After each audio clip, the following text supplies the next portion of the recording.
murdered in alleged domestic dispute. Internationally, President Donald Trump's tariffs puts Apple's golden goose at risk. And in sports, all-rounder Kieron Pollard is the new limited overs captain. We'll have the details of these and other stories after this break.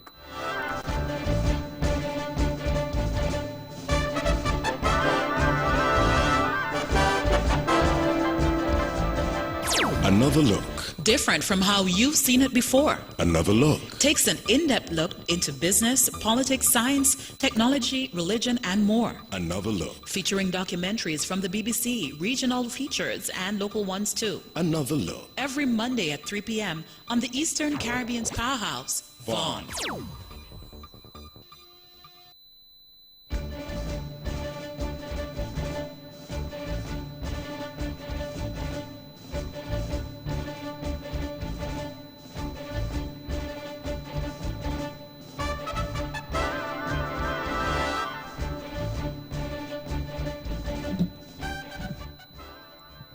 Welcome back on the one to the national news in detail.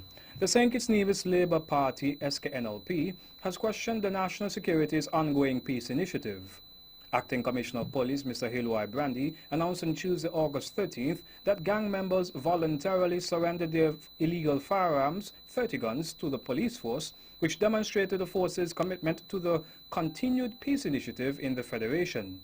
Also, sometime last week, ammunition was handed over to the police here on Nevis. Therefore, 43 illegal guns have been taken off of our streets so far for 2019. The National Security Advisor, retired Major General Stuart Saunders, has said that the guns which were handed over to the law enforcement authorities were as a result of peace talks held with the gang members between February and March of this year. However, leader of the SKNLP, Dr. the Honorable Denzel Douglas, says the initiative was started by the gang members. I want to commend the gang leaders who told me that this initiative was initiated by them. They said that they had become tired of killing each other. They recognized that their families were constantly, basically, not being settled, and they were concerned that this was not going to continue to yield anything sustainable for them or for our country. And some of them are a bit peeved because there's very little mention of them with regard to the initiative being started by them. Although Major General Saunders has categorically denied any payment to the at-risk groups, Dr. Douglas has said that there is evidence of money being paid to the gangs. There is not enough information that is being shared to the public with regard to the payment that is being given to these gang members. This payment thing was initiated only after they had come together in a peaceful exercise to demonstrate that they wanted to end the violence among themselves. This money thing, I believe, therefore, is one way of the government laundering money from wherever it is getting. They told me large sums of money are being brought to them in cash. Where the cash coming from? I'm told that every week about $1 million is being spent in this program. Dr. the Honorable Denzel Douglas. 27-year-old Chris Mitchum, a national of St. Kitts and Nevis, has been arrested and jailed in the British Virgin Islands BVI due to overstaying in the territory for nearly 20 months. According to the BVInews.com, BVI Magistrate Ayana Baptiste de Brio indicated that Mr. Mitchum was aware that he was illegal in the territory since 2018. He also knew of the process to remain in the BVI. In court, the judge and members were told that the Royal Virgin Islands Police Force executed a search warrant for an unrelated matter at Mr. Mitchum's residence in Shalwell Estate on Tortola. At the time, Mr. Mitchum identified himself as Shannon King and was then arrested and transported to the Road Town-based police station for the same matter. His brothers, who later arrived at the station, revealed his real name, prompting an investigation. This thereby unearthed that his work permit had been expired since 2018. Chris Mitchell was fined $1,000 for the offense of overstaying a landing permit between January 6, 2018 and September 4, 2019. He was also charged with the offense of giving false information to police and fined an additional $350. Mr. Mitchell, who is now being held at Her Majesty Prison in the BVI, has up to December 9th to pay the fines, or in default, he would spend 30 days at the adult penitentiary. The Clay Villa Plantation House in Palmetto Point, St. Kitts was engulfed in flames yesterday, September 9th. Built in 1763, the Clay Villa is located on a 10-acre property a few miles west of the capital city of Basseterre. It is the only free working estate never to profit from slavery and whose family members originate from the native Carib Amerindian people. The VOA Newsline attempted to contact Fire Chief Everett O'Garo for more information but was unsuccessful. The details of the incident are still developing. However, the VOA Newsline will provide more as the information is made available. Friday, September 13th is the date for Culturama 45's prize-giving ceremony. C45 was held from July 25th to August 6, 2019 and was held under the theme Love, Passion, Pride, Culturama 45. Initially, the ceremony was scheduled for Saturday, August 24th, but at his press conference last week, Premier of Nevis, the Honorable Mark Brantley, explained the reason for the delay in payments. We apologize certainly for the delay, and the delay was, I believe, as Mr. Abernathy would have pointed out, that we had some delays in terms of sponsorships and the sponsors making good on their commitments. I think that it is not unusual that after Culturama we tend to have a few delays in terms of people getting paid. It doesn't mean that I am in any way downplaying the need of people to be paid when they have rendered services, but I'm just asking for our people to be a little patient and understand that each year we try to do the very best we can. He also expresses gratitude to all the patrons. We thank, of course, all of those who performed and those who were involved. I believe, and I should have done it at the outset, I forgot that I didn't have a press conference since the end of Culturama. I also want to go on record to thank the people who came to support. Premier of Nevis, the Honorable Mark Brantley. Three-time junior Kaiso King Invincible, formerly known as Teron Webb, recently returned from the United Kingdom, where he performed at the Manchester Caribbean and 52nd Leeds Carnivals on August 25th. The arrangement was made through Mr. Antonio Abernathy Liebert of the Culturama Secretariat with the organizers of the Leeds and Manchester Carnivals. At Leeds, King Invincible received heavy support from the St. Kitts and Nevis nationals that were in attendance during his performance of 2 songs during the King and Queen show. The Leeds Carnival typically receives an attendance of hundreds of thousands of people with thousands of dancers, elaborate costumes, and a wide variety of music, including soca, calypso, reggae, and dancehall. At the Manchester Caribbean Carnival, King Invincible performed his song entitled Change the Thinking during the intermission of the street parade. The 2-day event attracts thousands of people to a park between Whalley Range and Moss Side, Manchester, to enjoy music, food and drink, and a family fun fair. Back in St. Kitts and Nevis, King Invincible is preparing to defend his crown at the St. Kitts National Carnival in December to make it the 5th straight title in the junior segment of the competition. He has retained the title for the last 4 consecutive years.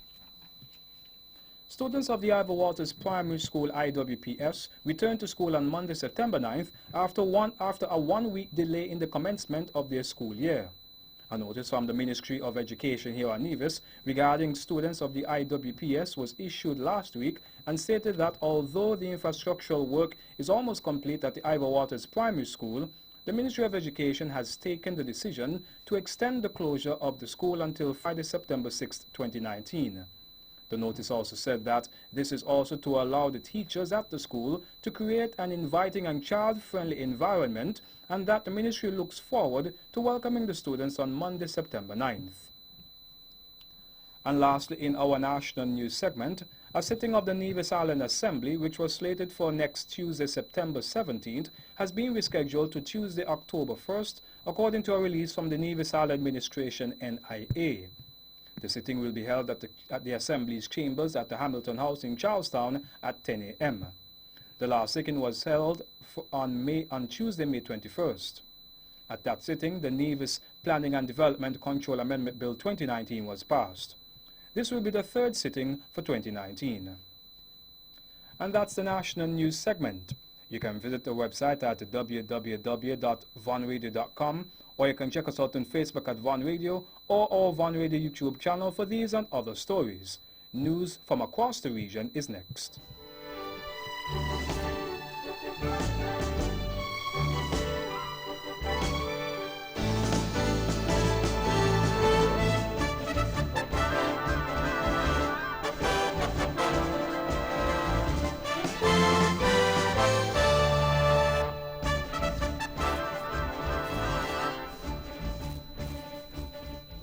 Life can be more fulfilling when we take the time out to smell the roses. And that's why your friends and family at the Bank of Nevis are experts at picking the flowers that best describe you.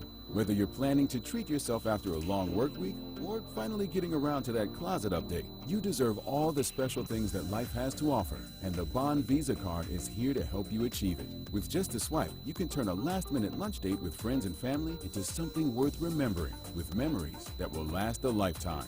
Pampering yourself just got a whole lot easier. And after all, you deserve every refreshing moment of it. The ability to make your travel arrangements at your own convenience, whether by sea or by air, now rests within the palm of your hand.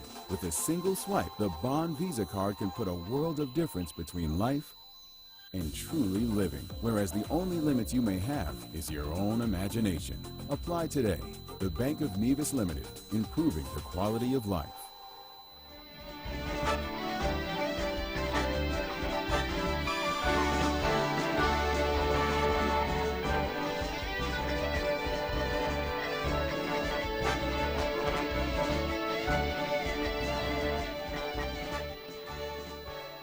Welcome back on the one to the regional news. According to the Antigua Observer, Titu Goodwin, daughter of Antigua and Barbuda's former ambassador to Cuba, Bruce Goodwin, was murdered on Sunday as a result of an alleged domestic dispute. Goodwin was stabbed and killed in her apartment in Anguilla, allegedly by her former companion, Antigua Observer says. Her father, who is also a founding member of the Democratic National Alliance DNA, was completely distraught while in conversation with Observer Media and explained that he and his family are shattered by the news. He further disclosed that his 27-year-old daughter was apparently being harassed by her ex-boyfriend and he somehow got into her apartment where he killed her. Titu Goodwin was born in Antigua and an LLM graduate of Leo Catholic University and St. John's University. She was also the 2012 Miss Anguilla winner. Out of Philipsburg, St. Martin, the sitting coalition government lost its majority in Parliament after United Democrats Member of Parliament and faction leader Franklin Myers pulled his support from the UD St. Martin Christian Party SMCP coalition. Mr. Myers made the surprise announcement just before 10:30 a.m. on Monday during his presentation as UD leader during the closing of the parliamentary year. According to the Daily Herald, that the announcement means that the UD-SMCP coalition now has a minority of 7 seats in the 15-seat parliament, and the opposition National Alliance NA and United St. Martin Party US Party have the same total number of members, 7, one of whom, Franz Richardson, is currently incarcerated and not able to attend meetings. During his presentation, Mr. Myers said, as a St. Martiner, I cannot continue to be a part of a government in which the outside manipulation is stunting the forward motion of St. Martin and its people. Meantime, the St. Martin Christian Party SMCP will be re-evaluating in the coming days the commitment of parties in the governing coalition to live up to agreements made to work together, SMCP Member of Parliament Claude Shakshu Peterson said during the closing of the parliamentary year on Monday. During this parliamentary year, the lack of cohesion in the Council of Ministers is now evident for all to see, Peterson said. A coalition is like a marriage where trials and tribulations can either strengthen your partnership or eventually lead to divorce, he added.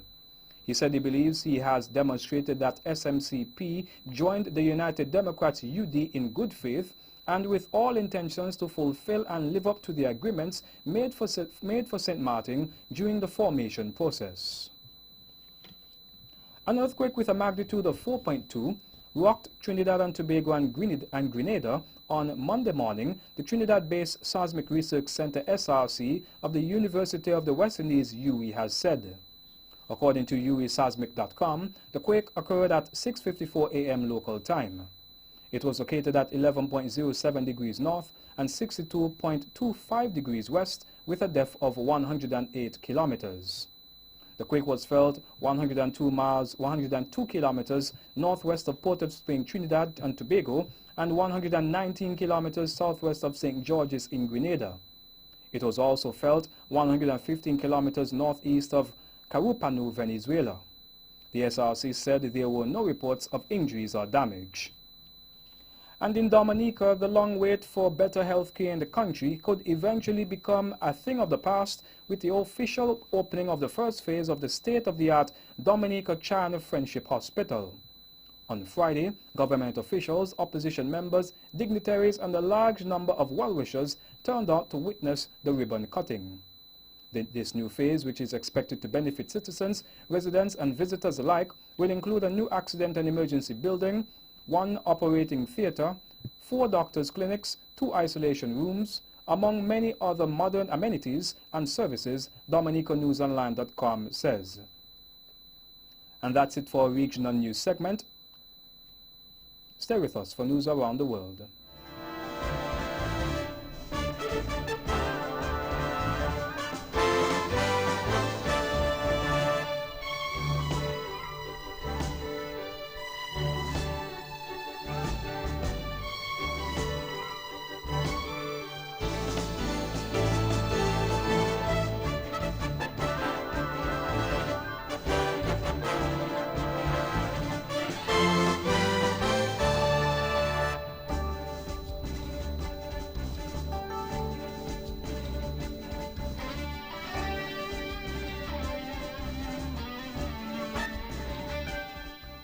Welcome back and now on to the international news.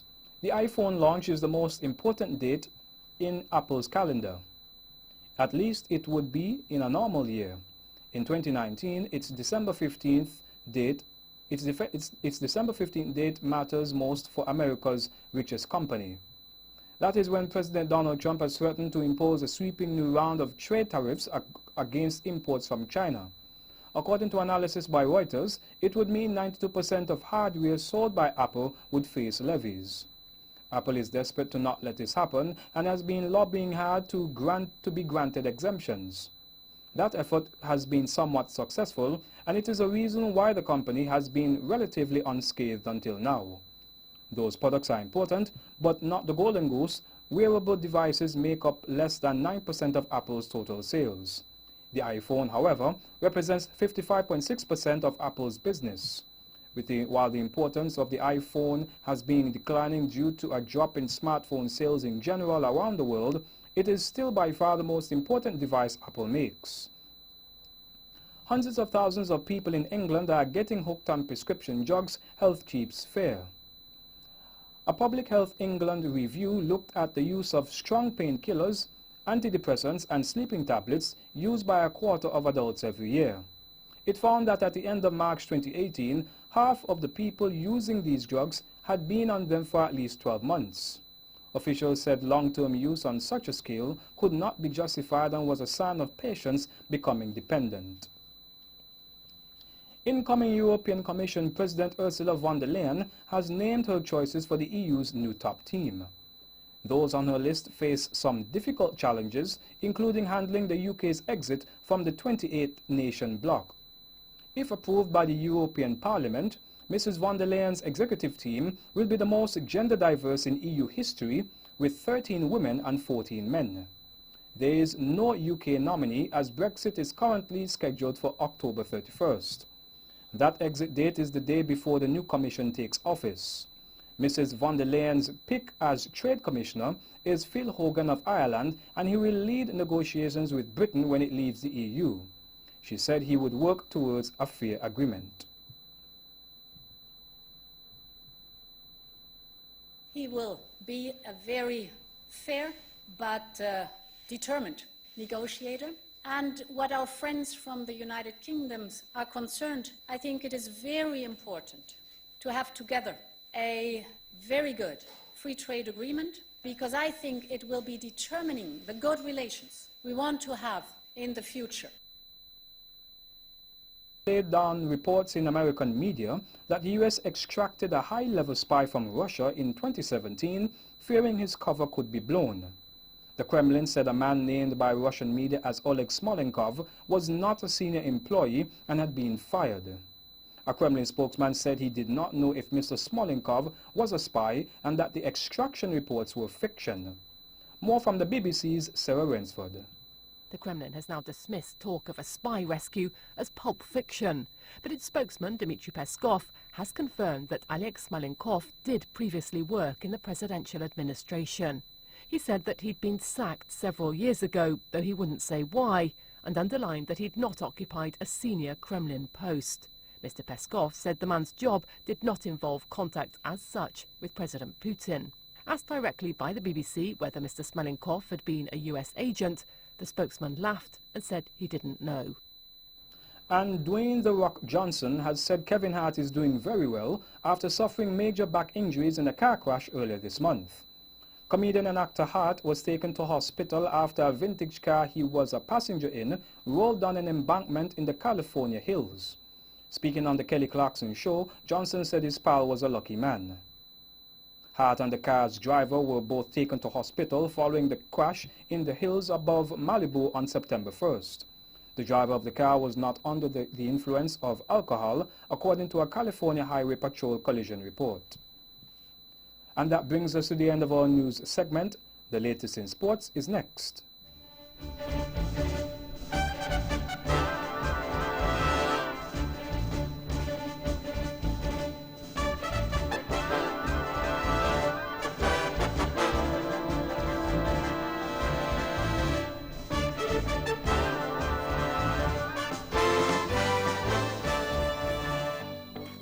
First Cover is TDC Insurance's special motor insurance package for first-time motor vehicle owners. We at TDC Insurance understand that as a new vehicle owner, you may not have a no-claims discount.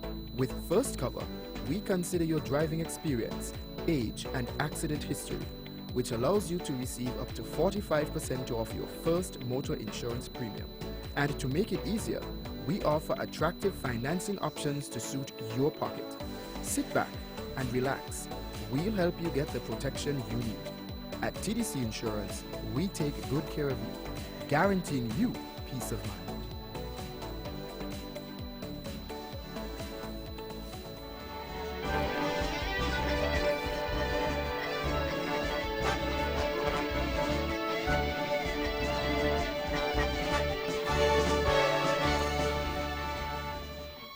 Welcome back on Now On to the Sports. In cricket, Kieron Pollard has been appointed as West Indies' new limited overs captain, despite not playing a one-day international for 3 years. The Trinidad all-rounder, 32, played in his 101st and last ODI in 2016, but he has since featured in 2020 internationals for the Windies, most recently against India last month. Jason Holder relinquishes the ODI leadership role but will continue as Test skipper, while Pollard replaces Carlos Brathwaite as T20 captain. Pollard is a regular in overseas T20 franchise leagues such as the India Premier League and Australia's Big Bash League, and holds a world record for having made the most ODI appearances without ever having appeared in a Test. Cricket West Indies President Ricky Skerritt said, "We believe Kieron Pollard is the right person at the right time now to lead the Windies team in white ball cricket. Jason Holder is a very important force and he is still going to be our red ball captain." In more cricket, Cricket West Indies has confirmed the start of the recruitment process for a permanent West Indies men's team head coach, announcing a new selection structure and policy. This follows a comprehensive review by CWI Selection Task Force into the selection process and system for all West Indies cricket, with all the recommendations approved by the CWI Board of Directors at the quarterly meeting held for the first time in Tobago on September 7th and the 8th. Cricket West Indies is also inviting applications before September 20th with the aim of having a permanent head coach in place for the forthcoming away tour against Afghanistan. In CPL cricket, Nicholas Pooran slammed a stroke-filled unbeaten half-century as Guyana's Amazon Warriors strolled to their third straight win with a dominant 47-run victory over Barbados Tridents on Sunday night. Sent in at the Guyana National Stadium, Amazon Warriors recovered from a shaky start to post a challenging 180 for 4, with the left-handed Pooran stroking 61 off just 30 balls. The next matches will be held at the Warner Park in St. Kitts this evening at 11 o'clock and will feature the St. Kitts and Nevis Patriots versus Jamaica Tallawahs, and on Wednesday, September 11th, the St. Kitts and Nevis Patriots will face the Barbados Tridents at 11 p.m. at Warner Park in St. Kitts. And lastly, in our sports segment, in football, the emblem or symbol for the 2022 FIFA World Cup in Qatar has been unveiled in Doha and 27 other major cities around the world. The design was inspired by Arab culture, with the central theme based on a woolen shawl to reflect it being the first World Cup staged in the winter. The emblem was also projected in London's Leicester Square, New York's Times Square, and Gare du Nord in Paris. The tournament will start on November 21st, with the final on December 18th, the National Day of Qatar. Qatar won the right to host the 2022 World Cup in a 2010 vote. It beat rival bids from the United States, Australia, South Korea, and Japan. And that's it for sports. The weather is next.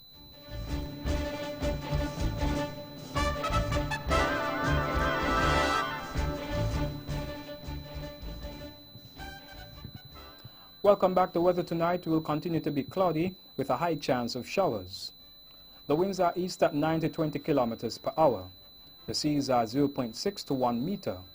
The sunrise tomorrow will be at 5:58 a.m. And that's how we wrap up the major news package for today, Tuesday, 10th September 2019. Before we go, let's take a look at the headlines once again. Nationally, St. Kitts Nevis Labour Party questions the national security's ongoing peace initiative, and Kittitian arrested for overstaying in the British Virgin Islands BVI. Regionally, former Miss Anguilla murdered in alleged domestic dispute. Internationally, President Donald Trump's tariffs puts Apple's Golden Goose at risk. And in sports, all-rounder Kyron Pollard is the new limited overs captain. On behalf of the rest of the news team, I am Jarvis Brown wishing you a pleasant evening.